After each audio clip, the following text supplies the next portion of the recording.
Chapter 1. The Intuitive Awareness Method. Over the span of my wonderful life, my way of dealing with all types of issues has been through intuitive awareness. The more I matured, the more this became my favorite go-to method. I've taught numerous methods of self-improvement, but this is the one I keep referring back to in more recent years.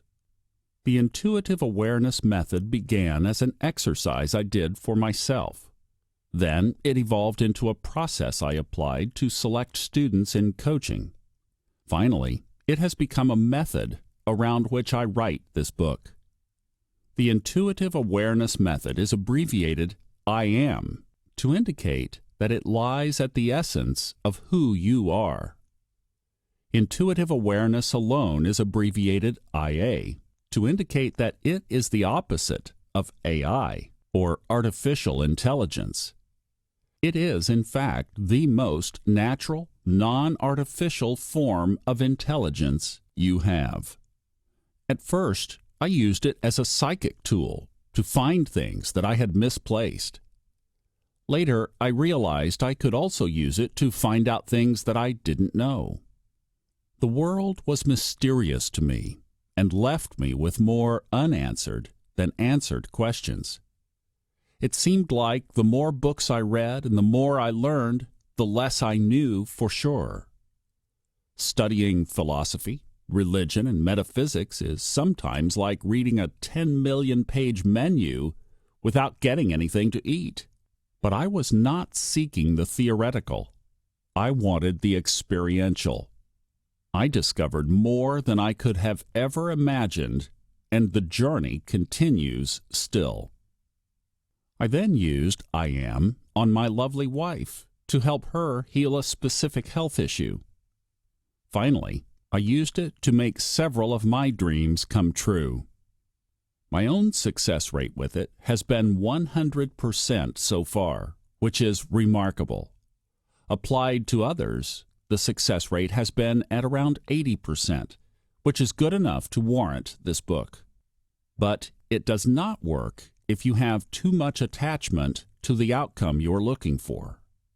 Where there is too much fear or desire, perception gets distorted. Being pushy about getting something separates you from it. But it works beautifully if you can calm yourself down. I had been using some form of intuiting my entire life, as you know from my previous book and audiobook, Intuition Training. The first time I used IA in a systematic way was when someone kept putting silly stickers on the back of my car. While that was funny, it was also an annoyance not to know who was behind it. When I didn't know something, I normally tended to ignore it until it went away. But too much ignoring is disempowering. How much longer would I put up with, quote, not knowing this and so many other things? Across a span of about a week, my car had 3 different stickers. Every time I took one off, another one would appear soon. Using the intuitive awareness method, I found out that the children of one of our neighbors had done it. I went over to their house and asked them about it, and the kids denied it in front of their father. But I trusted my intuition more than their denial. Seeing their eyes shift around and their faces looking as if they were on the verge of laughter strengthened my belief that they were doing it. And sure enough, on the next day their father came over to my place and confirmed it. This is a good enough time as any to explain the method. The Intuitive Awareness Method. Step 1. I calm down and write down my question. Step 2. I write down each possible answer I can think of. Step 3. I imagine each answer as being, quote, true, and check how that feels. Step 4. I cross out the items on my list that don't feel true. Then I repeat imagining each item with those remaining on the list until I am left with only one or two options I feel the most on. And step 5, I take action to verify what I intuitively felt to be true. That is the method. It's as simple as that. You can now go ahead and try it for yourself, or keep on listening how I have applied it and learn of the intricacies of each step. So, I wrote down any possible cause of the stickers on my car. I wrote the stickers were put there by 1. A friend of mine, 2. My wife playing a prank on me, 3. The children across the street, 4. The children next to our house, 5. Children unknown to me, 6. Our next-door neighbors, 7. Another neighbor, 8. Teenagers, 9. Adults I know, 10. Adults I don't know, 11. A tennis partner, 12. The police. I imagined each of these two to be true and even whispered the statements to myself as if they were a fact. This is important.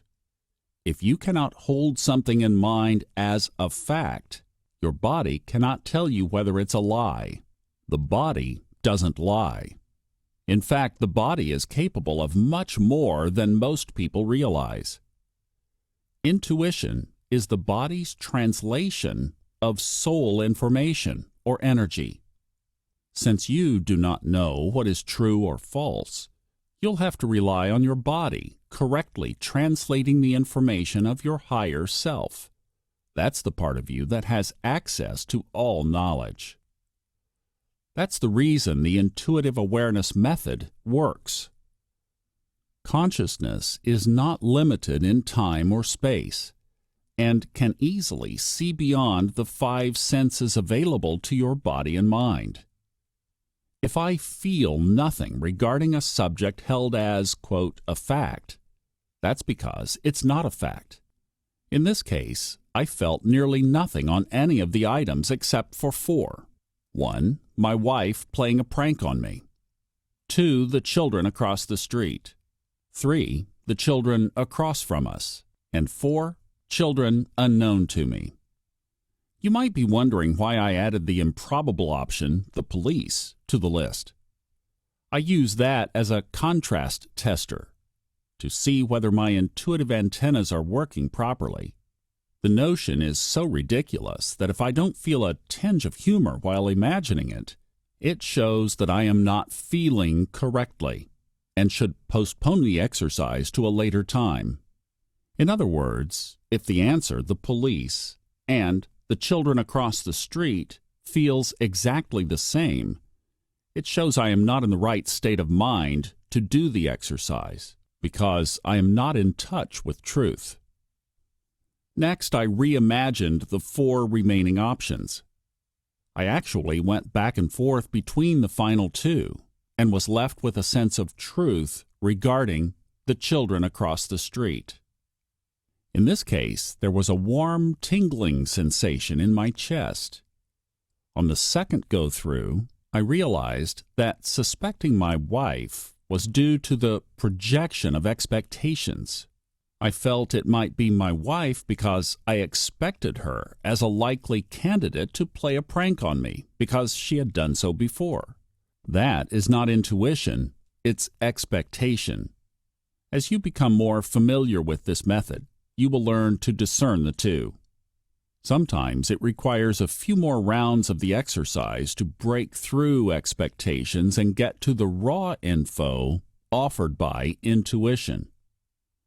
I did not feel anything regarding the children across from us, and that's how it turned out to be. The I am is about comparing various options for how they feel. One thing feels different from another. It requires that you get in touch with your feelings. I saw my wife putting a sticker on the car. Then I saw those kids putting the sticker on the car. Then again, my wife. Then the kids. I imagined each for around 20 seconds, sometimes more or less. I went back and forth until I arrived at my final certainty. That is intuitive knowing, without any evidence whatsoever. And while this might sound simple at first, I have honed this ability my entire life. I'm not prone to believing things just because marketers, politicians, authorities, expectation, and memories tell me so. The knowledge of the soul supersedes the knowledge of the mind.